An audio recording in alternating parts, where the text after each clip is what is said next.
ఇరా hook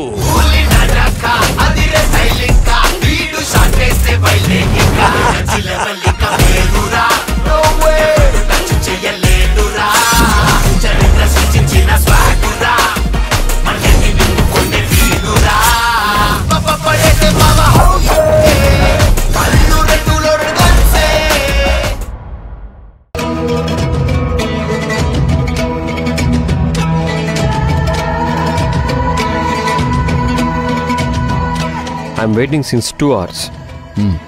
కూర్చోండి.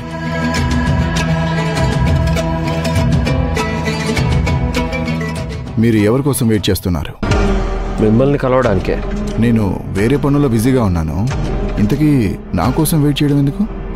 శిశిర matter మాట్లాడదామని. శిశిర ఎవరు? అసలు మీరెవరు? ఇలా అరకొరగా చెప్పకండి.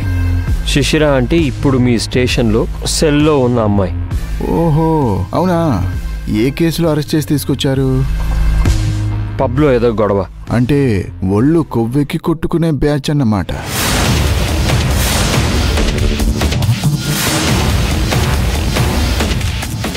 ఆఫీసర్, ఇలాంటి వాళ్ళందరినీ మీలాంటి వాళ్ళందరూ సపోర్ట్ చేయబట్టే ఇలా తెగిస్తున్నారు. మన కల్చర్నంతా నాశనం చేస్తున్నారు. ఇంతకీ మీరు అమ్మాయికి ఏమవుతారు? ఆమె బావని. ఓ, బావంటే మామ కొడుక? మేనమామ? పెళ్లి చేసుకోపోయే బావా? కాదు, ఆమె అక్క మొగుణ్ణి. అక్కవరు? ఆమె ఇలాగైనా చెల్లెల్ని పెంచేది? గొప్ప ఫ్యామిలీనే. సార్, ఆమె అక్క Sivagami, Bhairavi group of companies owner. ఓహోహోహోహో, ఇంకే ఆ తాను ముక్కే కదా, సరిపోయింది. ఆమెకున్న క్రిమినల్ బ్యాక్గ్రౌండ్కి ఆమె చెల్లెలు ఇలా ఉండటంలో తప్పే లేదు. డబ్బు పొగరుతో ఏమైనా చేసేస్తారా?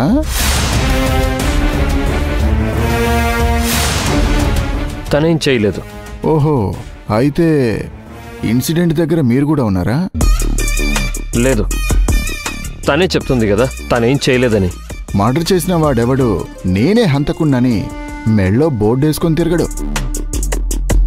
దొంగెప్పుడు నన్ను పట్టుకోండని స్టేషన్ ముందుకొచ్చి ఎగరడు. తప్పు చేసిన వాడెప్పుడు తప్పించుకోవాలనే చూస్తాడు. మీ మరదలు అంతే. సార్, తను మొన్నే కెనడా నుంచి వచ్చింది. తనకు అలాంటి అవసరం ఏమీ లేదు.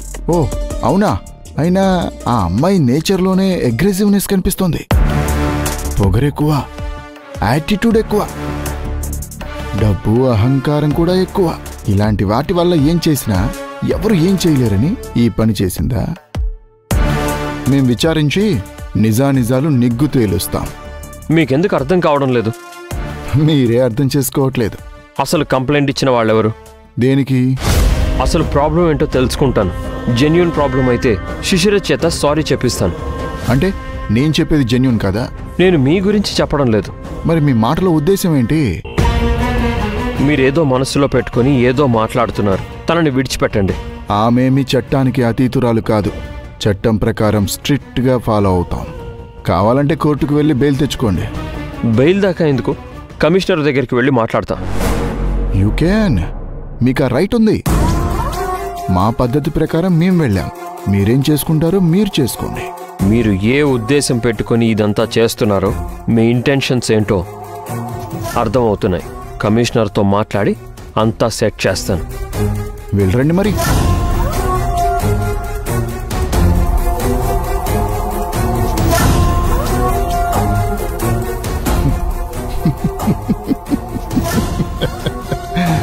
శివగామి, నీ చెల్లెలు ఎలాంటి టార్చర్ అనుభవిస్తుందో చూస్తూ ఉండు.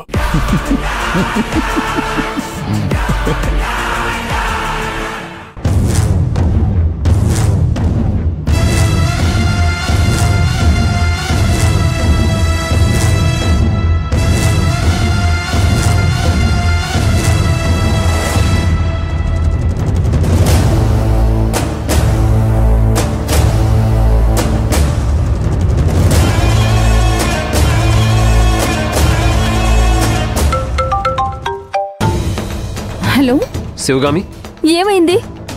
ఆ రజనీకాంత్తోను మాట్లాడావా? మాట్లాడాను, కానీ మనం అనుకున్నట్టే మాట్లాడాడు. అతడు కావాలనే శిశిరని లోకప్లో పెట్టి మనల్ని ఇబ్బంది పెట్టాలని చూస్తున్నాడు. మరిప్పుడు ఏం చేద్దాం? బెయిల్కి అప్లై చేయమని చెప్పినా? వాళ్ళు అఫీషియల్గా ఇంకా ఎఫ్ఐఆర్ కూడా రాయలేదు. బెయిల్ ఏమని అప్లై చేస్తాం? మరి ఆ విషయం అడగాల్సింది కదా. అడిగాను, రాసి కాపీ పంపిస్తానన్నారు. మరి శిశిరతో మాట్లాడావా? తను ఇప్పటికే చాలా టెన్షన్లో ఉంది, కోపంగా ఉంది. మరిప్పుడు ఎలా? నేను ఒకసారి కమిషనర్ గారిని కలిసి మాట్లాడొస్తాను. ఆయనకి ఫోన్ చేయాల్సింది కదా. ఆయన హోమ్ మినిస్టర్తో మీటింగ్లో ఉన్నారు.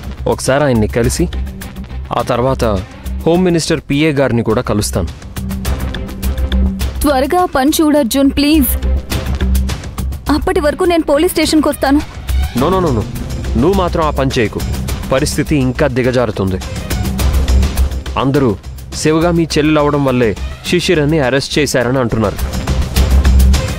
దీనివల్ల మీ ఇద్దరి మధ్య గ్యాప్ పెరగడం తప్ప ఇంకేమీ జరగదు. శిశిర బయటకు వచ్చేసరికి నీ మీద పీకల దాకా కోపంతో ఉంటుంది.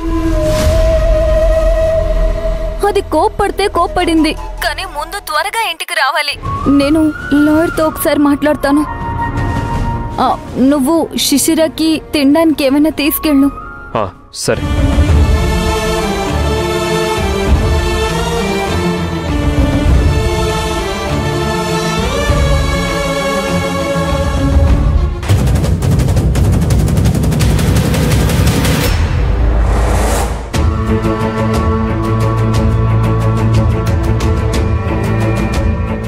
హలో, నా చెల్లెలు పోలీస్ స్టేషన్లో ఉంది.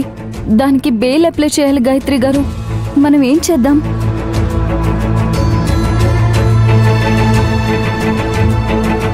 అవును, కానీ ఇంకా ఎఫ్ఐఆర్ రిజిస్టర్ చేయలేదన్నారు. కావాలనే ఇదంతా చేస్తున్నట్టు అనిపిస్తుంది.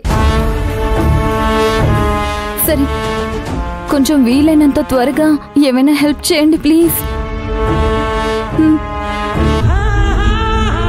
నమస్తే సార్. ఇలా రా.